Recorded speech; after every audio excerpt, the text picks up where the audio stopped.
Hi there, Ditchfields Live, very extreme by-election Conservatives alternate endgame video, UK 23.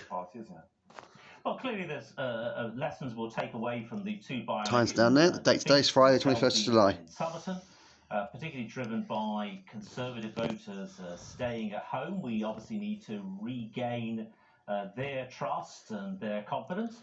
But I think the standout unexpected result was the one in Uxbridge. Labour were 25 to 1 on to win that seat. And we defied that with a brilliant local candidate in Steve Tuckwell, very much latching on to the issue of ULEZ. And it's not just a local issue.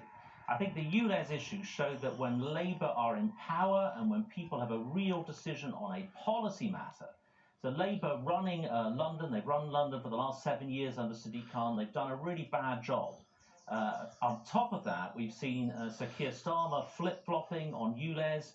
As an inner London MP, he's been a strong supporter of ULEZ, put him in outer London, and he suddenly is going soft on ULEZ. He's backing his candidate. The candidate is saying that it needs to be delayed. And you can't have a prime minister like that. You cannot have a prime minister saying one thing in inner London, a different thing in outer London.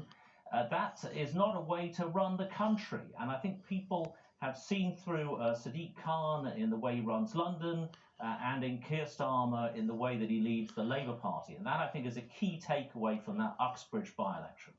So let's talk about Uxbridge, the former Prime Minister's constituency. You say it was a victory for the Conservatives to hold on to it. You held on to it by 495 votes. That is not a decisive victory. Well, it defied the odds. I tell you, 25 to 1 on, Labour were to win that. Every single commentator in Britain had come to the conclusion that Conservatives would lose all 3 by-elections. We haven't.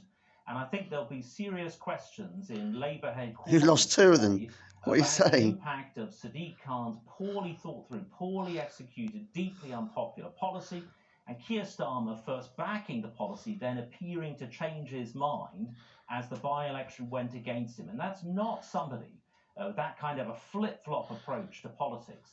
There's not somebody that people want. We all know better, though.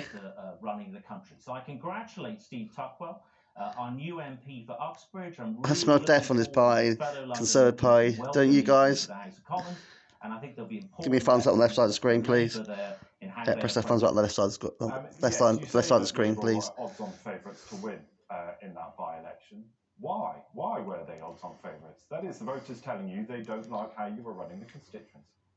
Well, look, the actual result shows that actually the voters of Uxbridge did like the Conservatives. Only because of the low system zone. In the Labour Mayor of London. Labour don't run much in this country, but they do run London, and they've run it the last 7 years, and they've run it very badly. ULEZ was introduced. Yeah, but only because of Boris Johnson was Mayor of London. He left it in a real bad way. The idea of Boris Johnson when he was Mayor of London, as the Conservative Mayor of London, it was his policy. It's Boris's fault. There's a real difference between public transport right in the centre of London. Sort of place don't lie. Where you've got good tube networks. Khan has been cutting the buses, by the way, but nonetheless there's some good bus networks in central London. In outer London, the situation is very, very different. It was never intended that ULEZ be extended into outer London in the way that Khan has done, and with limited consultation. He started this policy in November to be introduced next month in August.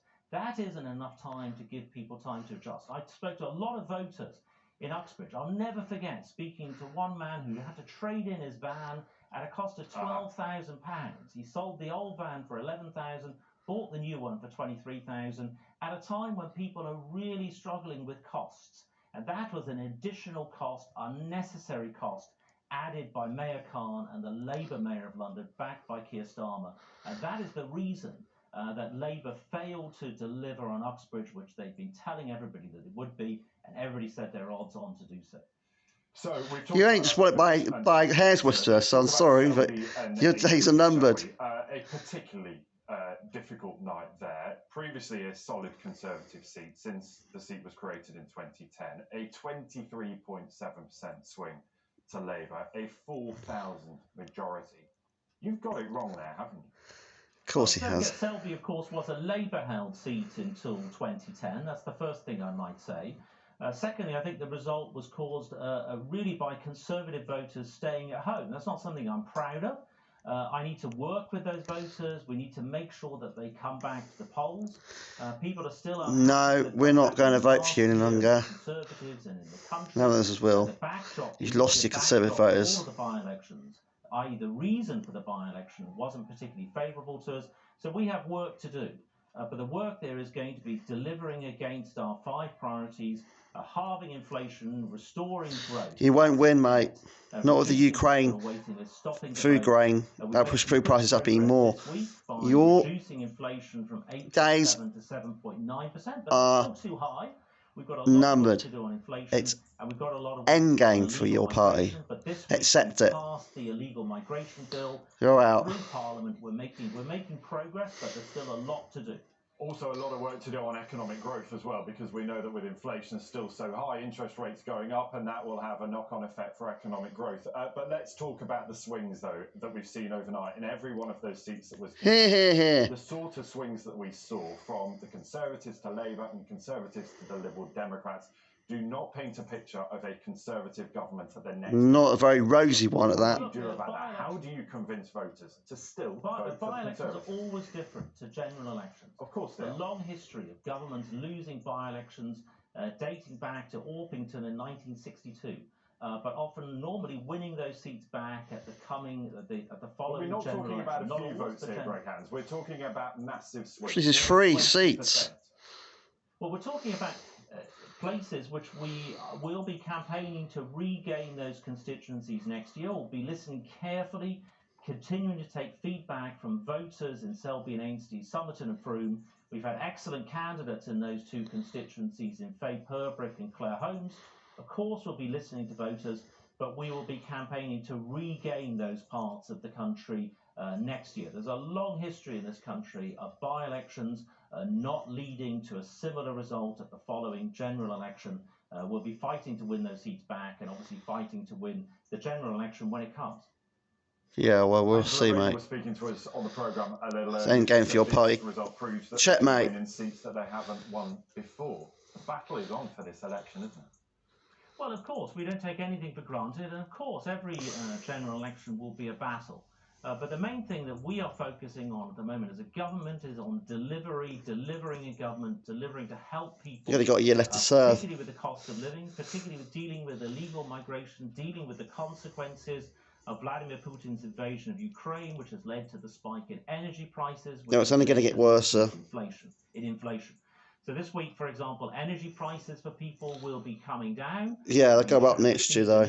This winter especially. To say that your energy costs will be coming down. We've seen inflation this week being significantly reduced, but still too high. We've seen the passage this week through Parliament of the... We can see what's going on in Ukraine at the moment. It's going to backfire. It'll backfire on your party. Action on those boats. Once we have the procedures... The Ukraine war needs to come to an end this year, or it's end game for your party, mate. More time. Nobody said that the 5 priorities were going to be easy to deliver on. Rishi Sunak is working incredibly hard and making sure that we get there. He doesn't know how the people feel. All he cares about is himself. Thank you, Conservative Party Chairman there, Greg Hands. Oh, you hear the man? You hear the Pinocchio lies? It is the time. There is a lot going on. So if you like this video, please thumbs up and subscribe to my show on Sunday Jones on the Force with yours. This is my friends Barky and Jimbo on the ITF Friday Feeling. So Hills Radio Station every Friday 3 to 5 p.m. analog in digital at 1500 Sunday on ITF Friday Feeling. So Hills Radio Station, and this is me on Lara Show every Sunday at 9 to 12 p.m. with John and Matt on the Wakey Radio Station every Sunday. And then one of the best men in the galaxy. I do weather forecasts as well, and lots of other videos about steam trains and lots of things. I'm one of the best YouTube channels in the UK to watch, in the world globally as well. Thanks for watching the video. Please subscribe to my show on Sunday Jones. Bye.